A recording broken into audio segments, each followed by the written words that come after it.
খবর সারাদিনে আমরা সেই সবগুলো জিনিস দেখাই যেখানে সারা দিনের সব থেকে বড় বড় আপডেটগুলো, কিন্তু যে বিষয়টি এখন শুধু সারাদিন নয় সমস্ত সপ্তাহ জুড়ে তৈরি হচ্ছে সেটা হলো চিরকুট।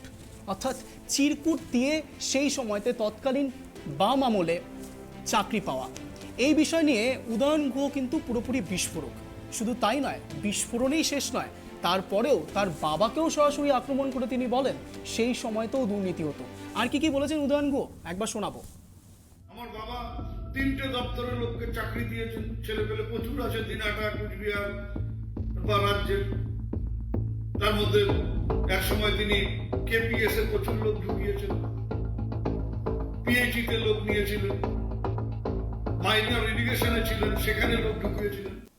চিরকুট নিয়ে বিস্তার আলোচনা করব এখন এই মুহূর্তে। নিউজ ডেস্ক থেকে সরাসরি গৌতম দা আমাদের সঙ্গে রয়েছে। গৌতম দা, তোমার কাছে প্রথমেই যে প্রশ্নটা রাখবো, উদয়ন গুহ একাধারে বলছে সেই সময়তে তৎকালীন সময় অর্থাৎ 34 বছরের বাম আমলে চিরকুট দিয়ে চাকরি হতো।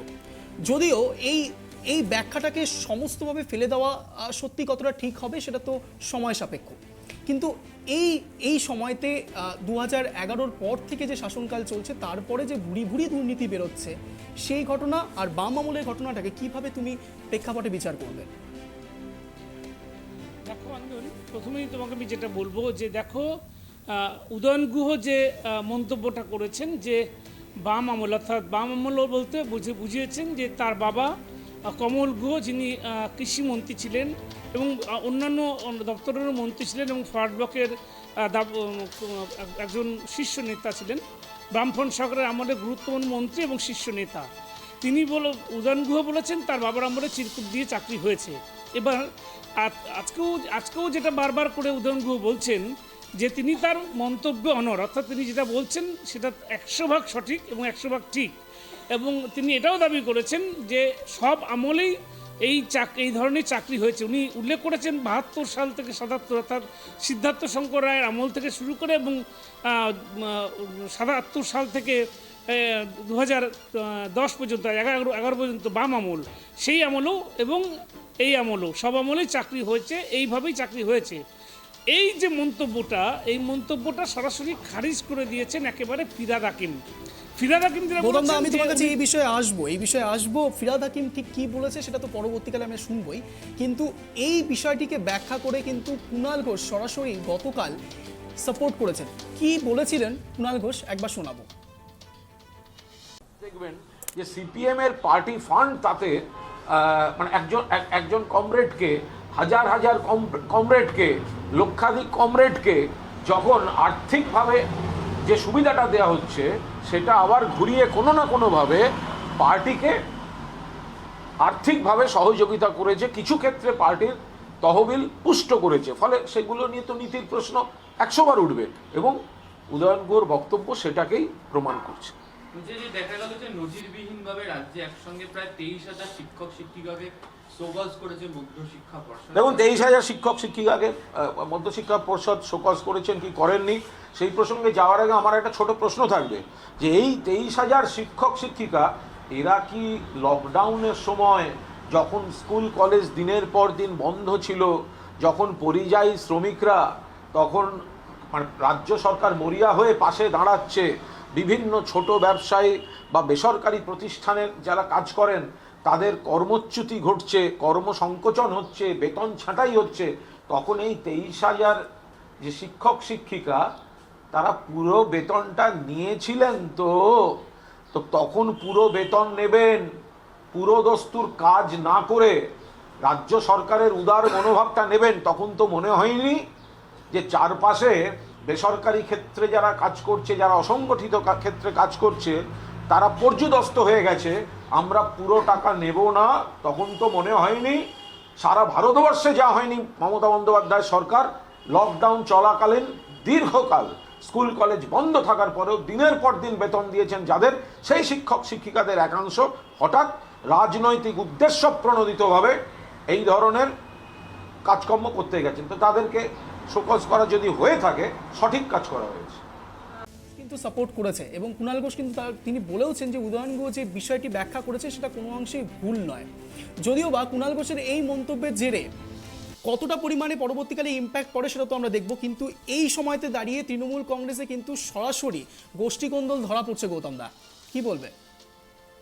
একেবারে অঞ্জন, যে তৃণমূলের দেখো গোষ্ঠীকন্দল যে বিষয়টা, সেটা কিন্তু একেবারে সার্বিক আকার ধারণ করেছে। তোমাকে আমি বলি ছোট উদাহরণ দিয়ে, যে ইসলামপুরে যেমন ছোট একটা জেলা, ইসলামপুরের কানাইলাল আগরওয়াল অর্থাৎ তৃণমূল কংগ্রেসের সভাপতির সাথে রীতিমতো তৃণমূলের বিধায়ক যিনি রয়েছেন আব্দুল করিম চৌধুরী, তার রীতিমতো একটা গোষ্ঠীকন্দল চলছে, এবং এমন পর্যায়ে গিয়েছে গোষ্ঠীকন্দল যে পঞ্চায়েত নির্বাচনে যদি আব্দুল করিম চৌধুরী তার যে তালিকা, সেই তালিকা অনুযায়ী প্রার্থী না দেওয়া হয়, তাহলে তিনি নির্দল হিসাবে প্রার্থীদের দাঁড় করাবেন এমন হুমকি দিয়েছেন, এবং নিজেকে বিদ্রোহী নেতা বলে ইতিমধ্যে ঘোষণা করে দিয়েছেন। এইটা যেমন একটা জেলা স্তরের আমি তৃণমূলের গোষ্ঠীকন্দল বলছি। পাশাপাশি দেখো আজকে কিন্তু আসানসোলে দেখা গেছে যে একটা তৃণমূলের বঞ্চিত গোষ্ঠী বলে একটা গোষ্ঠী, যারা তৃণমূল করেন অথচ তৃণমূলের বঞ্চিত বলে, তারা কিন্তু একটা আলাদা মঞ্চ করেছে। আলাদা মঞ্চ বলতে তৃণমূলেরই আলাদা সম্মেলন করেছেন তারা। একদম কুলটি বিধানসভার, তুমি কুলটি বিধানসভার কথা বলছো এই মুহূর্তে। তৃণমূলের মুখপাত্র হিসেবে সরাসরি তৃণমূলের লোকজনদেরকে সাপোর্ট করবে, এটা খুব বাঞ্ছনীয়, কিন্তু তৃণমূলের অন্তর্কলহ এবং এই যে অন্তর্কলহ দিন দিন বাড়ছে, তার ইঙ্গিত কোনো একটা জায়গাতে ফিরহাদ হাকিম দিয়েছে। ফিরহাদ হাকিম এই উদাহরণ বিষয়ে কি বলেছে একবার শুনবো। কি পাগলের মতন বকেছে আমার জানা নেই, এটা নিয়ে আমার কোনো বক্তব্যই নেই। তার কারণ চিরকুটে কোনোদিন লোক ঢোকানো যায় না, অ্যাটলিস্ট একটা অ্যাপ্লিকেশন লাগে। আগে যখন ছিল না, সার্ভিস কমিশন ছিল না বা রুলস ছিল না, রিক্রুটমেন্ট রুলস ছিল না, তখনও আমাদের স্কুলগুলোতেও দেখেছি যে ওই গভর্নিং বডি বসে টিচার সিলেক্ট করতো, হেডমিস্ট্রেস একটা প্যানেল করতো, 3 জনের, তারা নিত। সেটা 70 দশকে 71 দশকে আমরা দেখেছি। গৌতমদা, আমি তোমার কাছে আসবো এই বিষয় নিয়ে। ফিরহাদ সরাসরি উদয়ন গুহর কথাকে কন্ট্রাডিক্ট করে বলেছে যে কোনো মতেই সেটা চিরকুটের সময়কালীন সময় অবস্থাতে ছিল না। তো 34 বছরের যখন বাম আমল ছিল, সেই সময়তে চিরকুট দিয়ে কোনো কাজের কথা তিনি কিন্তু মোটেই স্বীকার করছে না। উল্টো সে 70-এর দশকের কথা বলছে, যে 70-এর দশকে এরকম হতো। তো তৃণমূলের মধ্যে এই যে অন্তর্কলহ, এটা পরবর্তীকালে কি এফেক্ট ফেলতে পারে বলে তুমি মনে করছো? দেখো অঞ্জন, শুধু কমল গুহই নয়, আমরা দেখেছি মুখ্যমন্ত্রী মমতা বন্দ্যোপাধ্যায় কিন্তু প্রকাশ্য জনসভায় বলেছেন যে চিরকুটের মাধ্যমে বাম আমলের চাকরি হয়েছে, বাম আমলের চাকরি দেওয়া হয়েছে। ঠিক বলতে গেলে শুধু উদয়ন গুহ নয়, মমতা বন্দ্যোপাধ্যায়ের বক্তব্যকেই খণ্ডন করেছেন তৃণমূলের আর এক মন্ত্রী, এবং যিনি তৃণমূলের সেকেন্ড ইন ম্যান বলে পরিচিত, সেই ফিরহাদ হাকিম। এবং ফিরহাদ হাকিম বলেছেন যে উদয়ন গুহকে সরাসরি বলেছেন পাগলের প্রলাপ, এবং এই যে বক্তব্য যে চিরকুট দিয়ে কোনোভাবেই চাকরি দেওয়া হয়নি বা চাকরি চিরকুট দিয়ে দেওয়া সম্ভব নয়, এটা বলেছেন হচ্ছে ফিরহাদ হাকিম। এখানেই একটা স্পষ্টত কিন্তু দুভাগ দেখা যাচ্ছে যে তৃণমূলের ভিতরেই, তৃণমূলের মুখ্য প্রধান শিষ্য এবং সুপ্রিমো যাকে বলি, তিনি বলছেন চিরকুট নিয়ে, তৃণমূলের অপরমন্ত্রী বলছেন চিরকুট দিয়ে হচ্ছে, যার বাবা একসময় বামফ্রন্ট আমলের মন্ত্রী ছিলেন, সক্রিয় মন্ত্রী সদস্য ছিলেন, মন্ত্রিসভা সদস্য ছিলেন, তিনি বলছেন যে না, চিরকুটেই চাকরি হয়েছে বাম আমলে। এবং সেকেন্ড ইন কমান্ড কিন্তু সেই কথাটা বলছে না, অর্থাৎ তৃণমূলের second in command Firhad Hakim কিন্তু সেই বিষয়টা একেবারেই স্বীকার করছেন না। তোমাকে একটা বিষয় এখানে অবশ্যই আমি মনে করাতে চাইবো, কোনো একটা জায়গায় কিন্তু মমতা বন্দ্যোপাধ্যায়ের টিআরপি এখন সিপিআইএম হয়ে গেছে, অর্থাৎ কোনো একটা জায়গাতে সিপিআইএমকে আস্তে আস্তে কিন্তু ফোকাসে তৃণমূল কংগ্রেসই নিয়ে আসছে। আমি তোমাকে একটা রেশিও তোমাকে একটু একবার বলে শোনাবো। 2011 সালে সিপিআইএম এর রেশিও ছিল 39.07%, বিজেপির ছিল 4.55%। 2016 সালে সিপিআইএম এর রেশিও ছিল 25.56% এবং বিজেপির ছিল 10.22%। শুধু তাই নয়, 2021 সালে সেটা সিপিআইএম এর এসে দাঁড়ালো 5.67% এবং বিজেপির 38.13%। কোনো একটা জায়গায় তুমি মনে করছো না যে বিজেপির যে এই যে আস্তে আস্তে উত্থান, সিপিএম এর আস্তে আস্তে পতন, এবং কোনো একটা জায়গাতে সাগরদিঘি উপনির্বাচনের সময়তে হঠাৎ করে কংগ্রেস এবং সিপিআইএম এর উত্থান, আজকে আবার হঠাৎ করে মমতা ব্যানার্জি কোনো একটা জায়গাতে সিপিআইএমকে অক্সিজেন দিচ্ছে, কিভাবে বিষয়গুলোকে তুমি দেখবে? অঞ্জন, তোমার ধারণা এবং তুমি যে পরিসংখ্যান দিলে সেটা একেবারে সঠিক তথ্য।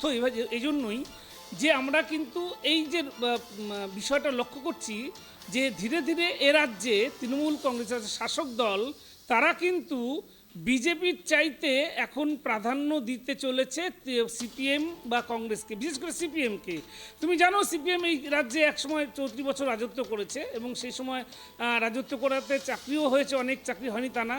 এবং তুমি দেখতে পাচ্ছ আজকে সিপিএমের তৃণমূলের পক্ষ থেকে, তৃণমূল কংগ্রেসের পক্ষ থেকে মানে হাজার হাজার মেল করা হচ্ছে এবং তাদেরকে বলে দেওয়া হচ্ছে যে মানে কীভাবে চাকরি হয়েছে, কীভাবে বামফ্রন্ট সরকার চাকরি দিয়েছে, সেগুলো মানুষের সামনে তুলে আনছে। মানে সিপিএমকে এক কথায় বলতে পারো অঞ্জন, সিপিএমকে ধীরে ধীরে কিন্তু এই শাসক দলই তুলছে। একদম তাই, ক্রমশ একদম তাই। BJP কিন্তু আরো একটা বিষয় এখানে তোমাকে আমি বলতে চাইবো, জ্যোতিপ্রিয় মল্লিক কিন্তু কিছুদিন আগে আরেকটা জিনিস মেনশন করেছিলেন যে